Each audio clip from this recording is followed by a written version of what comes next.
So, ఈ వీడియోలో అయితే గ్రేడియంట్ బ్యాక్‌గ్రౌండ్స్ గురించి చూద్దాం. గ్రేడియంట్‌తో ఒక బ్యాక్‌గ్రౌండ్ ఎలా క్రియేట్ చేయాలి?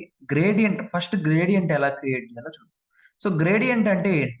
సో, గ్రేడియంట్ అంటే మనం ఒక కలర్‌ని గనక ఒక షేప్‌లో గాని, ఒక సెలక్షన్‌లో గాని ఫిల్ చేస్తే, ఒక కలర్‌ని మనం దాన్ని ఒక కలర్‌ని ఇంపోర్ట్ చేస్తే మనం ఇది సింగిల్ కలర్. సో, గ్రేడియంట్ అంటే మిక్స్‌డ్ ఆఫ్ 2 కలర్స్. ఏదైనా ఒక 2 కలర్స్‌ని మిక్స్ చేసి ఒక బ్యాక్‌గ్రౌండ్‌లా క్రియేట్ చేయాలనుకుంటే, ఆ 2 కలర్స్ మిక్సింగ్‌ని గ్రేడియంట్‌లో చేయొచ్చు. 2 కలర్స్ కాదు, 4 కలర్స్, 5 కలర్స్ ఎలాంటి కలర్స్ అయినా సరే మనం ఆ గ్రేడియంట్‌లో మిక్స్ చేయొచ్చు. సో, ఫస్ట్ బేసిక్‌గా మనం ఒక 2 కలర్స్‌ని మిక్స్ చేసి ఒక బ్యాక్‌గ్రౌండ్ అయితే క్రియేట్ చేస్తాం. సో, దానికి క్రియేట్ చేయాలంటే ఫస్ట్ ఒక లేయర్ తీసుకుంటాం. లేయర్ ప్యాలెట్‌లో లేయర్ తీసుకొని, సో, ఇందులో ఇక్కడ గ్రేడియంట్. సో, దీని షార్ట్‌కట్ వచ్చేసి జీ. జీ క్లిక్ చేస్తే మనకి గ్రేడియంట్ మ్యాప్‌లోకి మారిపోద్ది. సో, ఇక్కడ పైన ఆప్షన్స్‌లో మనకి గ్రేడియంట్ మోడ్స్ ఉంటాయి చాలా. ఇందులో ఆల్రెడీ డిఫాల్ట్‌గా ఇన్‌స్టాల్ చేసేటప్పుడు మనకి కొన్ని గ్రేడియంట్స్ అయితే ఆటోమేటిక్‌గా ఇన్‌స్టాల్ అయ్యి ఉంటాయి. మీరది చెక్ చేసుకొని ఆ కలర్ గ్రేడియంట్స్ ఓకే అనుకుంటే మీరు వాటిని కూడా యూజ్ చేయొచ్చు.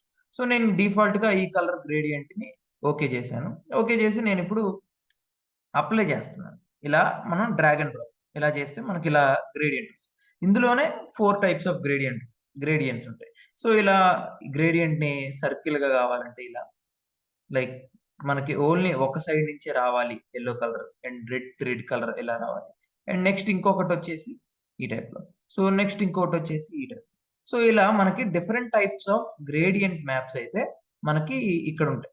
సో, ఎలా ఒక బ్యాక్‌గ్రౌండ్ క్రియేట్ జేసుకోవాలో మనం ఆ టైప్‌లో క్రియేట్ చేసుకోవచ్చు. ఇప్పుడు ఈ గ్రేడియంట్‌ని డబుల్ క్లిక్ ఇచ్చి ఇక్కడ రెడ్ కలర్ బదులు ఇంకేదైనా కలర్ ఇచ్చుకోవచ్చు. ఓకే. సో, ఇంకేదైనా కలర్ ఇవ్వాలంటే దాని మీద సెలెక్ట్ జేసి కలర్‌లోకెళ్ళి దాన్ని ఏదైనా కలర్‌కి మార్చుకోవచ్చు. ఈ రెండిటి మధ్యలోకి ఇంకొక గ్రేడియంట్ కలర్ యాడ్ చేయాలి. ఒక కలర్ యాడ్ చేయాలంటే జస్ట్ అక్కడికి మౌస్ తీసుకెళ్ళి క్లిక్ చేస్తే చాలు ఒక పాయింట్ అనేది యాడ్ అయింది. ఆ పాయింట్ మీద క్లిక్ చేసి కలర్‌లో కలర్ మార్చేస్తే మనకి 3 కలర్స్ వస్తాయి.